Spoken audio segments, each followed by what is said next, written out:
All rise for the pledge, please. To the flag of the United States of America and to the republic for which it stands, one nation, under God, indivisible, with liberty and justice for all.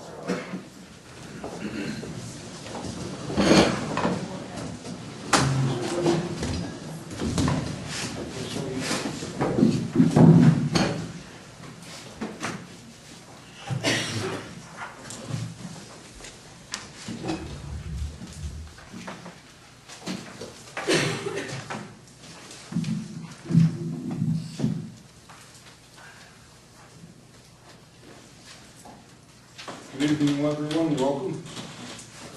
I'll call to order the town board meeting for February 6, 2008. And we will open, Fred, with a presentation from Fred Donite from Stewart Turner Associates on the BRAC redevelopment. Good evening. Just going to move this.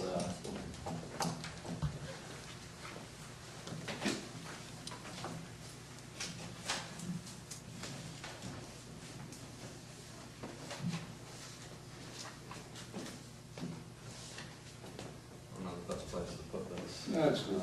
Is that okay? Yeah, I think we've seen it many times, so I'm fine. the audience can see it.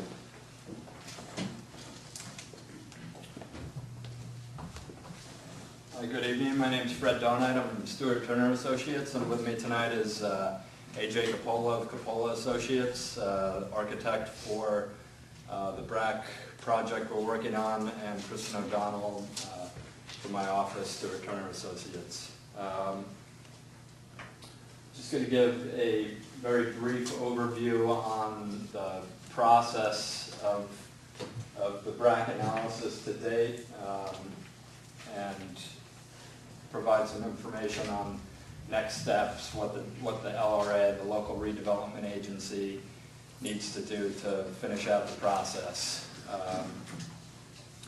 The BRAC report is being prepared in accordance with the Department of Defense Base Closure and Realignment Act of 1990, and the process is being carried out for 2 parcels at Stewart Airport, or in the vicinity of Stewart Airport, totaling approximately 16.1 acres.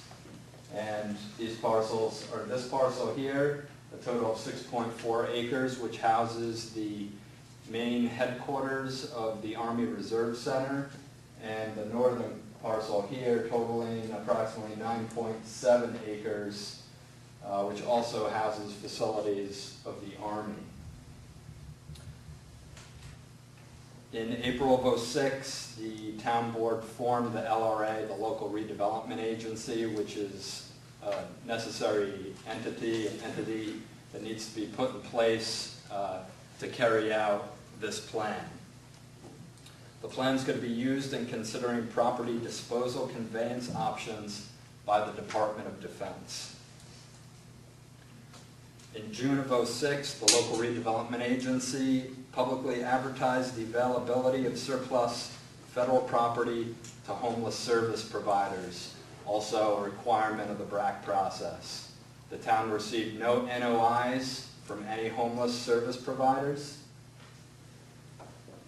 And in July 2006, the Local Redevelopment Agency held its first public outreach meeting, giving an overview of the BRAC process and the necessary procedures that the town needed to carry through.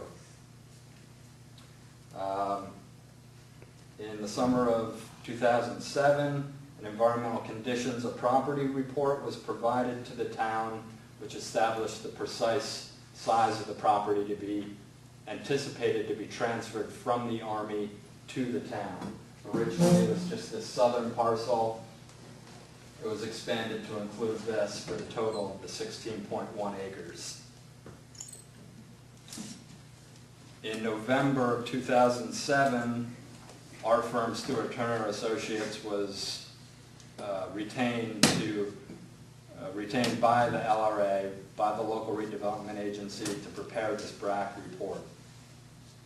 Now, the BRAC report includes a component, the homeless assistant outreach, again, a necessary requirement of the BRAC process. A community needs analysis, which evaluates the needs of the community. The BRAC analysis, the report is anticipating this southern parcel to be utilized by the town police department, and the northern parcel here, which contains 4 separate buildings, to be used by the town highway department. In addition to the community needs analysis, we've prepared a facilities analysis which evaluates the general condition of each of the 4 buildings located on the 2 parcels. And AJ is going to just give a brief overview of the facilities analysis. Thanks, Fred.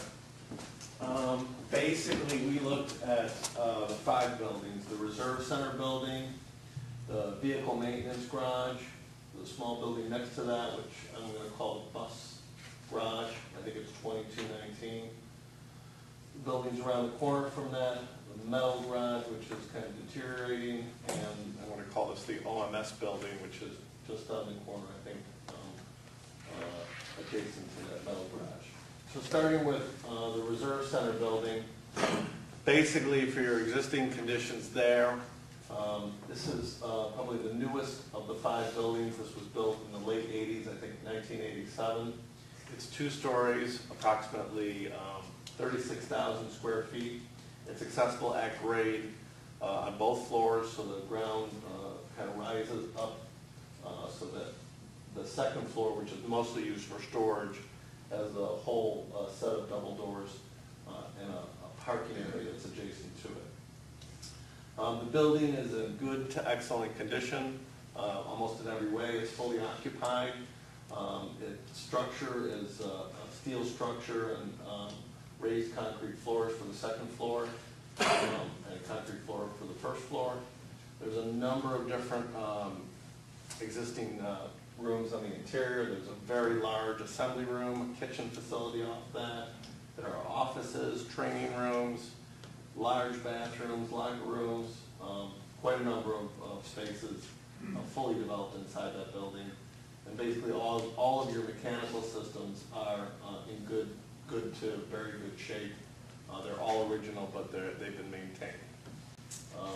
And that building does not have a sprinkler, and it does not have an elevator. The vehicle maintenance buildings, this collection of buildings over here, this 4 probably dates back to the 50s, so that these are older buildings. The vehicle maintenance building is basically a single story, 20,000 square feet. It's got a small loft. Most of that building is a large garage area, which is used currently used for storage. That building is also occupied. It's a brick exterior. It's somewhat dated on the interior.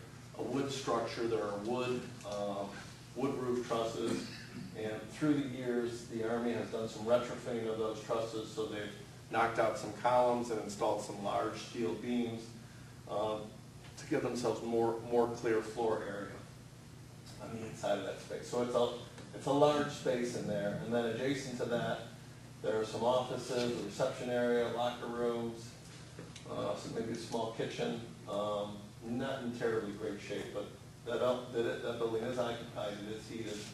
No sprinkler, no elevator. Not really handicap accessible. From there, building adjacent to it, 2219 is the number of the building. It's I think it's called the bus garage building. It's a block building, kind of high. It must service large, tall vehicles in there. Basically, there's two large garage bays. They're high. It's all block, 12-inch block, and then a shorter portion of the building next to it, which I think is brick on the exterior. There are some issues with this building, minor issues with repointing, some lintels that need to be shored up, and the interior, especially the office area, and there is a bathroom there. It looks to be unoccupied. Those spaces do, so they're basically a little rough. Around the corner from from that is the metal storage building. This building is in probably the worst shape of the 5. It's strictly a storage building. There's an electrical service in the building.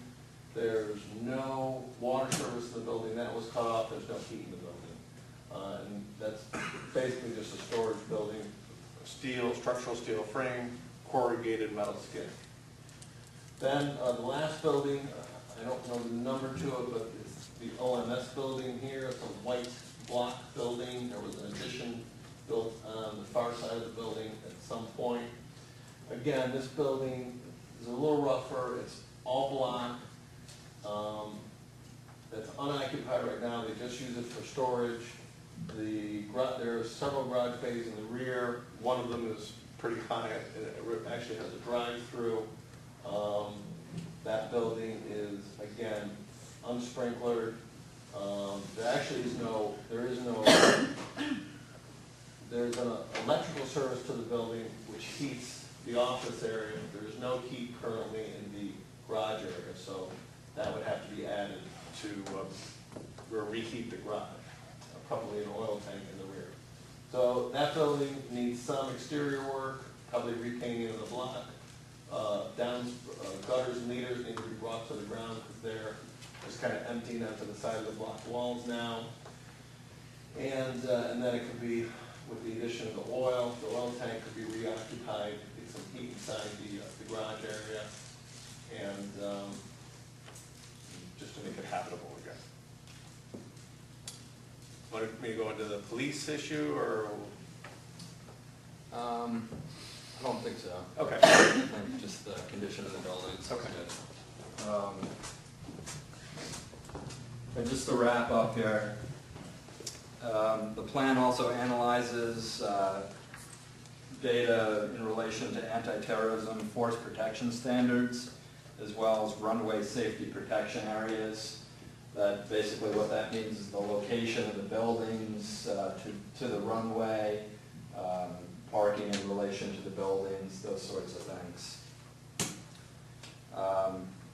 The conceptual redevelopment plan that is included in the BRAC analysis is evaluating the particular needs of the police department and the highway department. The police department is based on approximately a 30% increase in square footage over what they're using now here in Town Hall.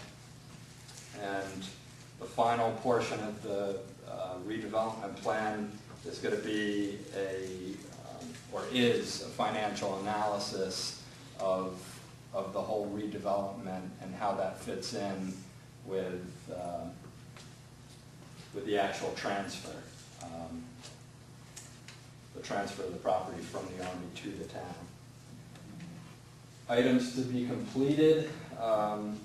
The town is going to hold, or the LRA is going to hold a final public hearing on the final plan that's prepared based on any public comments received tonight on March 5th.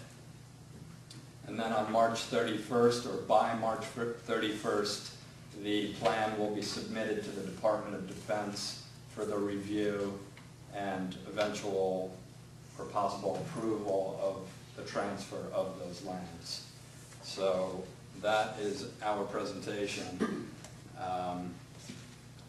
We can open it up to Anyone have any questions? Excuse me, George, I just wanted to mention, I don't know if it was clear at the beginning that the town board is sitting as the... As the local redevelopment agency. Yeah.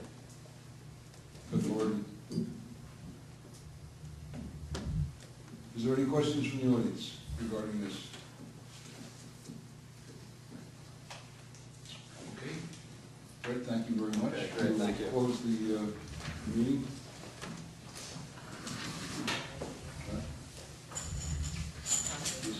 You have a copy of this one. Fred, yeah, excuse me. Fred, would you get another copy? Oh, we have this here, don't we? We printed it. Yes. Okay, because Deb needs a copy of the minutes, so I'm going to give her mine Okay. temporarily. Okay. And I'll put it on the I'll touch base with you tomorrow. Okay, good. What? Oh, you need a copy of mine.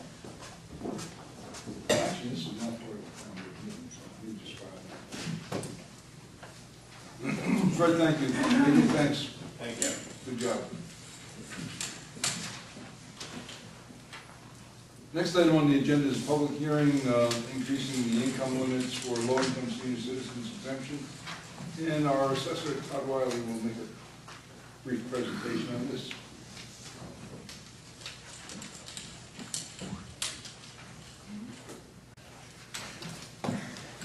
There is a handout in the front that outlines the primary change that we're entertaining tonight. Basically, what we're looking to do is increase the income limit to what we call the low-income senior citizen exemption. We also refer to it as the 467 exemption. That's the law that allows us to do it. Each town, county, and school district in New York State has the ability to adopt this exemption. It's local option. And all of the municipalities in this region have adopted it. It's been on the books for many years. And we're looking to bump the income limit from $29,900 to $32,400. In other words, applicants would have to have a gross income below that figure in order to become eligible. What I thought I'd do is just briefly cover the exemption, and then at the end, answer any questions or concerns that you might have. Anyone who receives this exemption automatically also receives the Star Enhanced exemption. Last year, those individuals who received the Star Enhanced exemption saw their school tax bill reduced by $1,487 on top of this low-income senior exemption. This exemption does apply to the town, county, and school taxes. If we raise the income limit to $32,400, we will be at the same income limit as the local school districts and the County of Orange. That's one of the primary reasons why we're entertaining to do it. We last raised the income limit in 2003, where previously it was $24,000. We then raised it to $29,900. Tonight we're going to discuss raising it to $32,400. Income for this exemption is governed by the property tax law as opposed to income tax. The income is different. For our purposes, we look at gross income as opposed to adjusted gross income. The basic core requirements are age, ownership status, residency, and occupancy. For the age, all the owners must be 65 years old or older, unless they are husband and wife or siblings, when one person must then be 65. And you must be 65 by December 31st of the year that you're applying. Ownership, the applicants must have owned the property for 1 year or longer prior to filing. And the residency and occupancy requirement is that the property must be the legal residence and must be occupied by all of the owners. If there are school-aged children residing in the building, whether they're related to the applicants or not, then they're not eligible for this exemption on the school tax. They would get the Star Enhanced on the school tax, but not this low-income senior exemption. This exemption does not apply to the special district charges for fire, ambulance, water, and sewer bond debt. And they must file every year and document their income every year, and the deadline is March 1st. So if anybody has any questions or concerns. Anything? Board? Yes. Real quick, this has nothing to affect with the VA exemption. It's completely separate from the VA exemption. We have been following the veterans exemption. We discussed, entertained trying to adopt it. If you recall, there was some newspaper articles about there were a few flaws in the original statute. We pointed that out to the Assembly and the Senate and the Governor, and they agreed. They recently corrected those flaws last week. The two primary flaws were that the veterans had to acquire a Cold War veteran certificate, which can take up to 6 months to get from the VA. The other core problem was that they had an annual renewal application for these veterans, and we told them that wasn't necessary. Once they're a Cold War vet, they're always a Cold War vet. So again, they've corrected the legislation. Town supervisor has told me that he wants to hold a public hearing on the Cold War veterans exemption sometime this summer. We would need to adopt it prior to December 1st of this year, 2008, in order for it to go into effect on the 2009 assessment roll. Okay? It's too late to do it for the 2008 assessment roll, which we're coming out with on May 1st. So the first is somebody to get the Cold War veterans exemption in this county, because the county hasn't adopted it yet either, or in this town, would be the town and county bill in January of '09. Or 10, excuse me, 2010. Sometimes, actually, I know, I'm warm up in cold water with You're talking about the hot war vet? it. I've done that. Yeah, I'm talking about the Vietnam vet. okay. And if I'm not mistaken, about 10, 15 years ago, Windsor was one of the few towns who did accept the Vietnam vet. Other towns and cities did not accept it. It was a one-time situation. Once you applied, you had it. Okay, you're referring to the alternative veterans exemption, and yes, New Windsor did adopt that for any veterans that served during a period of war. It's been on the books for many years. I couldn't tell you what year it was adopted. The city of Newburgh has not adopted it. Okay? The city of Newburgh only offers what's known as the eligible funds veterans exemption, where if somebody were to purchase their home or pay down the mortgage with what's known as mustering out pay, eligible funds, then they can get an exemption on that dollar amount, and that's it. Okay? So that, Any other questions? Todd? Great. Oh. You said there were school children in the Yes. house. In the older section where it's multiple, That would still deny it. it would, if the owner lives in the house. It's a good- but the that's a good apartment is question. rented, I didn't realize that. If somebody had, let's say, a three-family house, two-family house, I didn't realize that. and although they didn't have any children in their dwelling unit, the owners that happened to be seniors, if they had tenants who had school-aged children that were going into the public schools, they would be denied on the school portion. I didn't realize that was a. Yeah. Well, I guess the argument when they passed the legislation was if you're adding to the burden of educating, children, that tremendous cost, and they don't want you to get that Right, so that would exemption. deny it. Right. But they would get the Star Enhanced, which again is worth almost $1,500, so. Thank you. Anyone else? Okay, hearing none. Todd, thank you very much. Wonderful job as always. Chair will entertain a motion, Town Board of Town of Windsor close the public hearing regarding increasing income limit, low-income senior exemption. Moved. Second. Roll call. Councilman Lindstrom? Yes. Councilwoman Biassadi? Yes. Councilwoman Wyan? Yes. Councilwoman Malarkey? Yes. Supervisor Green? Yes.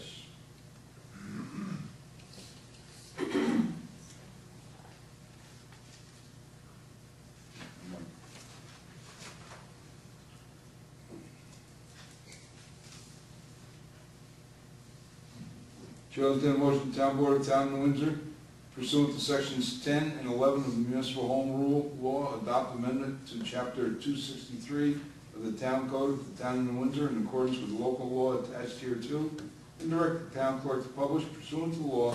This amendment increases the income limits for partial property exemption for senior citizens. Moved. Second. Roll call. Councilman Lindstrom? Yes. Councilwoman Biassadi? Yes. Councilwoman Wyan? Yes. Councilwoman Malarkey? Yes. Supervisor Green? Yes. Chair will entertain a motion, Town Board of Town of New Windsor approve the minutes, Town Board meeting held on January 9th, 2008, and the minutes of special meeting of the Town Board sitting as a local redevelopment authority held on January 23rd, 2008, as per copies posted on the Town Clerk's bulletin board in the Town Hall, and the same distributed to each of the Town Board members. Moved. Second. Roll call. Councilman Lindstrom? Yes. Councilwoman Biassadi? Yes. Councilwoman Wyan? Yes. Councilwoman Malarkey? Yes. Supervisor Green? Yes.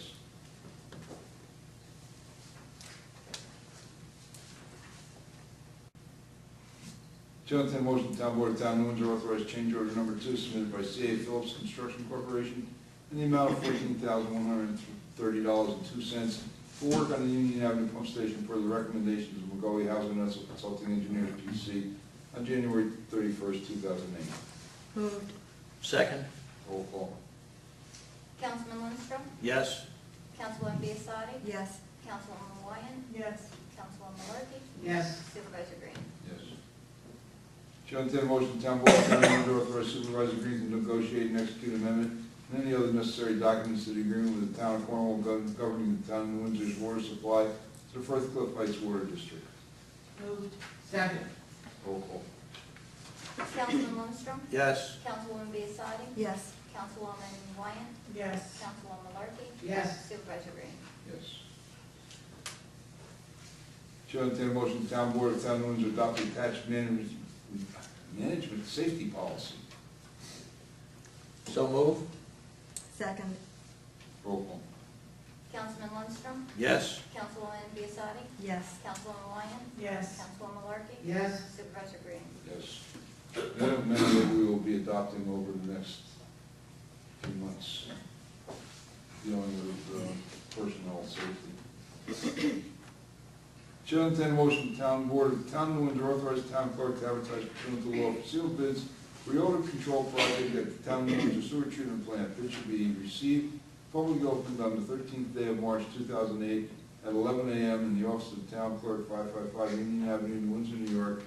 And the town board of the town of New Windsor reserves the right to reject any and all bids. Moved. Second. Roll call. Councilman Lundstrom? Yes. Councilwoman Biassiatti? Yes. Councilwoman Wyatt? Yes. Councilwoman Larky? Yes. Supervisor Green? Yes. Hearing no objection, the town board of the town of New Windsor receive and file petition and map and plan and report dated January 15, 2008 for the extension of ambulance district, Knox Village Senior Citizen Housing.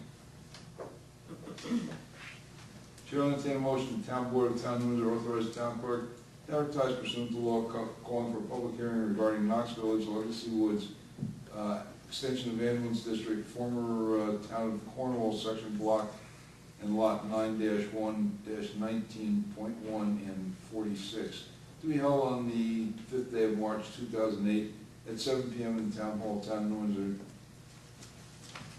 Moved. Second. Roll call. Councilman Lundstrom? Yes. Councilwoman Biassiatti? Yes. Councilwoman Wyatt? Yes. Councilwoman Larky? Yes. Supervisor Green? Good night. Chair will entertain a motion, the town board of the town of New Windsor authorize supervisor to accept a $5,000 matching grant for Plum Point at Cowley State Trail Park and sign contract with some River Valley Greenway. So move. Second. Roll call. Councilman Lundstrom? Yes. Councilwoman Biassiatti? Yes. Councilwoman Wyatt? Yes. Councilwoman Larky? Yes. Supervisor Green? Yes. Chair will entertain a motion, the town board of the town of New Windsor authorize Supervisor Green to execute developers agreement between the town of New Windsor and the Manor at Cornwall LLC for Chestnut Woods at Cornwall subdivision as recommended by the town attorney. Moved. Second. Roll call. Councilman Lundstrom? Yes. Councilwoman Biassiatti? Yes. Councilwoman Wyatt? Yes. Councilwoman Larky? Yes. Supervisor Green? Yes. We're going to try this next one last time. Chair will entertain a motion, the town board of the town of New Windsor to adopt the following resolution. Whereas the town board of the town of New Windsor desires to discontinue the use of certain parklands consisting of portions of section 9, block 1, lot 55.23, and section 9, block 1, lot 108 of the Little Falls section of New Windsor, consisting of approximately 34.72 acres, which are no longer necessary as a public park, and whereas the property requires type 1 classification under the secret review process, and whereas the town board of the town of New Windsor will propose a full environmental assessment form, EAF, to be prepared, now therefore be it resolved that the town board of the town of New Windsor authorize the supervisor pursuant to municipal home rule law, section 40, to request a special law home rule request permitting the alienation of parkland designated as section 9, block 1, lot 55.2 on the tax map of the town of New Windsor, and be it further resolved that the town board of the town of New Windsor also intends to declare itself as a lead agency for all secret review determinations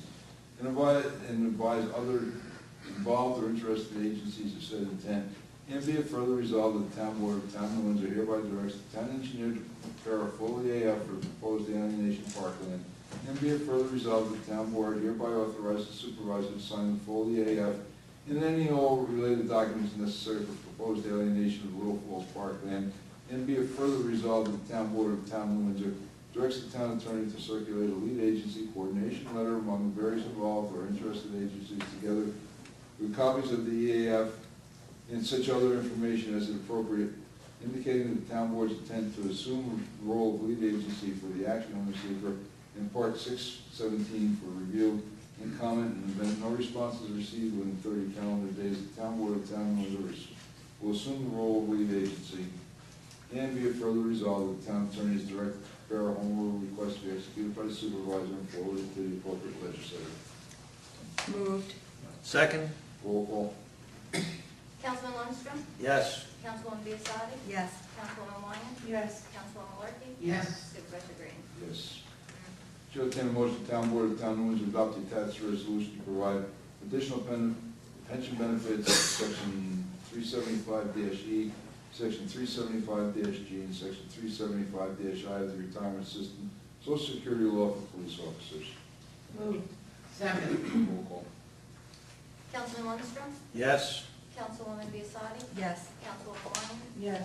Councilwoman Markey? Yes. Supervisor Green? Yes.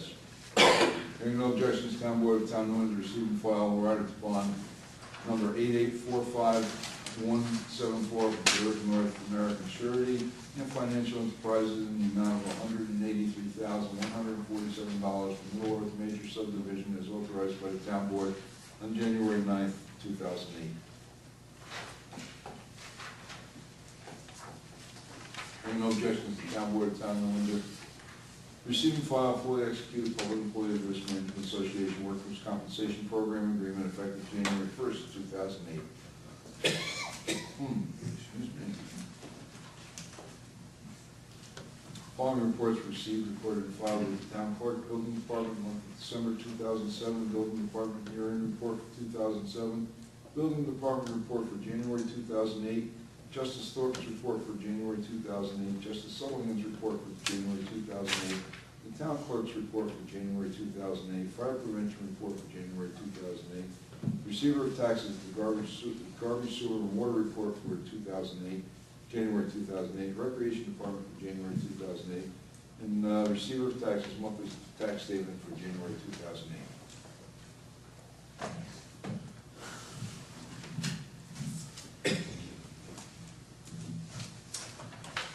That's it, public forum. Board, anything? No. Public? Bill Steidel, Jackson Avenue.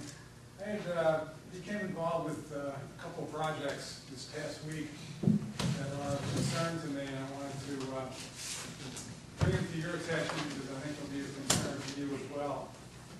The first, I actually happened to become involved with yesterday when I was going to vote out on Station Road.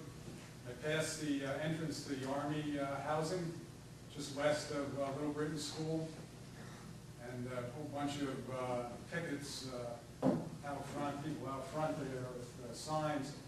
But what caught my attention was a pool of brown water that was across the entire entrance to that site. And I am familiar with the site, and I have been familiar with the site in the past. So I went to vote, and my inclination was to not become involved, to go home and forget the thing, forget what I saw. But as I drove back home, I looked again at the entrance to that, at least it was former military housing, and you could see brown water coming down the edge of the road, entering the pool, going over the grass, and entering directly into the stream. And then, so I said, oh, well, I'm going home. So then I passed over the creek, and the creek was brown. And that creek is the main tributary to Beaver Dam Lake, as Eric knows. It goes through my farm. I own quite a long stretch of it. So I said, well, I'm going to become involved. So I passed that, and then I passed Jackson Avenue. I went up to the Hobanian site. And I have to say that they had some pretty good erosion controls in effect there. They had some pretty good cuts, but they had some temporary mulching. They had good controls around the catch basins and whatnot. If you look at Hovanian, if you look at the buildings, they look like they're built on the edge of a cliff. If you look beyond that, you look down on a site, and it looked like a surface coal mine. In fact, the whole thing looked like Appalachia, with buildings on the edge of the cliff. But anyway, the surface coal mine was in fact a military housing site. So I left Hovanian and I went back and I said, I'm going to go in there and look at that place. So I went in there, and that place is about as dismal a construction site as you will ever see. You went in there, and the roads are paved, of course. They're full of mud. You drove through slop. I mean, you drove through slop, the entire thing. There are some silt fencing there in various degrees of falling over and whatnot. But the silt fencing has no effect, no benefit whatsoever. They're constructing a basin on the right-hand side. The basin was not being used. The storm water was going down the road. And that site is torn up. There's a pile of fill. It must be 3-4 stories high. Now, I'm telling you, George, you know, I've seen some bad sites over the years. But I don't know that I've ever seen a residential construction site in worse shape than that place. It was horrendous. Yeah, the lower part. Did you go up on the new housing? Well, I drove through the slop, and I drove up there, and I said, and I have a truck, I have an F-150, a real big truck.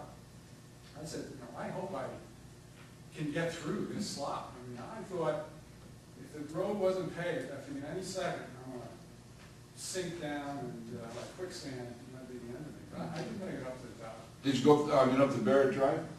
Yeah, I was so happy to get up there. Where the new housing is, I'm Yeah, talking about. I made it up. But, that's done. That's beautiful. The housing up there is gorgeous. I mean, Yeah, they did some nice jobs up there. But the whole bottom there, it looks like. I was out there don't know myself on the today. bottom there, there's 50, 75, 100 units, but it looks like they started them all simultaneously. Everything is torn up. Well, that's all coming, along, what's the lower road, Clark Street. Yeah. Clark and Brocklehurst, that's all coming out. That's why it's all tore up down there. Everything's being removed down there. All that housing's going. Well, it's gone. I mean, it's gone. It's all Yeah, gone. it's a mess. There's no vegetation. There is nothing on that site but mud. Now, the object of these things is you build the silt basin first, and then you disturb, and you use the sediment basin. In this case, the sediment basin is being constructed, but the whole site has been disturbed. And it's going out the road. Yeah. And you drive through there, and the silt fencing has no effect. Yeah, I'm not gonna go into some of the problems with it, but suffice to say, it's federal government property. I mean, we have finally, we've come to terms with them, after 2 years of negotiation, up on the upper part and up on some of the infrastructure development and things in there. And the company that's been doing it has been, I have to tell you, they've been very forthright with us, and they've dealt with us in good faith. Remember this, it is federal government property, and federal government property is not subject to our zoning law. Not subject to any of our zoning law. I am not even sure that they're subject, and I don't believe that they're subject to the DEC rules, although they most certainly are subject to EPA. And that's subject to DEC. I call it DEC. DEC will go out there, and eventually it'll be corrected. But Yeah. No, it's a mess. But understand this: we don't send building inspectors out there. The only inspections we have done is the infrastructure. The Voluntary as part of the MOU. Yeah, and that's all been voluntary on their part. We have worked out an agreement whereby we've sent our sewer and water inspectors out there, and it was touch and go for a while. But we do not send our building inspectors out there. It is federal government property. And again, Bill, I was out there today. I spent about 3 hours out on Stewart today, up in the Hovnanian property, out on our property, and partly on their property. I guess I don't know that I would have brought this up except for Eric. I mean, this is portion of the stream that goes through my property is, and through the Baxter Farm. We've always left that as is. It's all wooded, and the whole stretch through there is really protected. But you go to Stewart, and you know, you want to find out what's causing damage to Beaver Dam Lake. You only need to go north at 207, and you can go up to this side there. I urge you to go in there because it is pitiful. Yeah, but again, we do not have control. However, be assured that Mike will make a call to the Klein out farm. Yeah, I'll be glad to make a call to Jeff Williams. Jeff? Yeah. Yeah. Let me just discuss one other project. Sure. Just for a minute. And you, just interrupt a second, you are right, Canadian has done a good job with erosion control up there. But And they've got a lot of disturbed ground. Yeah, they have some decent cuts and whatnot. Yeah. You know, I was not impressed with the site design, but I was impressed. And I'm not crazy about the retaining walls myself. I know, the whole thing is. Yeah. But, I mean, it is what it is. Boy, it's so big. Yeah. The other one is, I went to the last planning board meeting here a week ago, and there was a project that is of concern to me. As it's envisioned, it's 228 condominium units. It's in an area that the master plan committee, and in fact the town for many years has indicated should be low-density rural residential. It's in the R1 zone, 80,000 square foot zoning, and yet there's 228 condominium units proposed. It's a site that you're familiar with, I'm familiar with. It's on the New Windsor Part 3. They stuck the condominium units basically next to the power lines, next to the wetlands. They crammed them in. It's a Jersey outfit. The units are proposed to go for the same as Hovanian.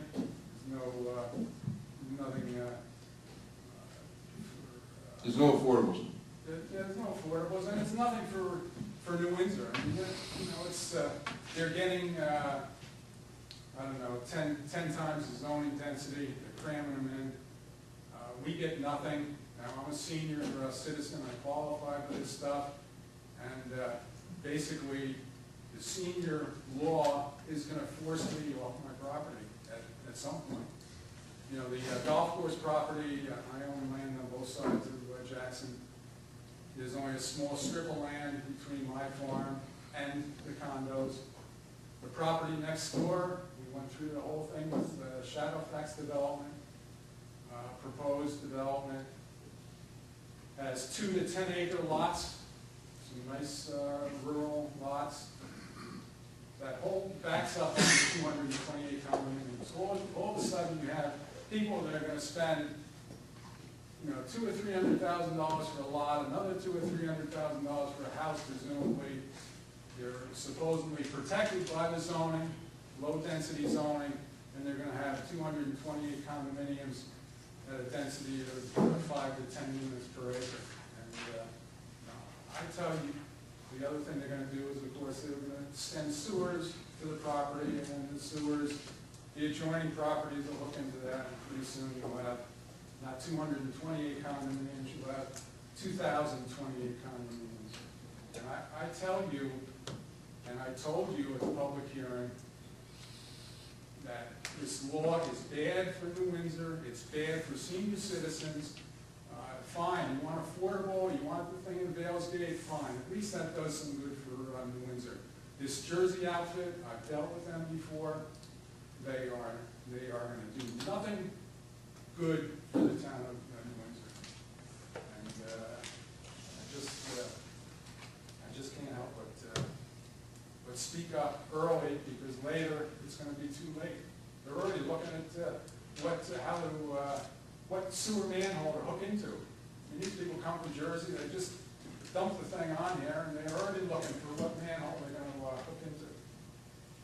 So that's my spiel. I appreciate you listening. Thank you. Anyone else? Barney? Yes, I have 2 questions on the motion number 10 regarding the Little Falls property that you're going to discontinue parkland. Yep. What are the plans for that? Actually, there are none except the fact that we want to split the back half off. And as you know, a portion of that was sold 3 or 4 years ago.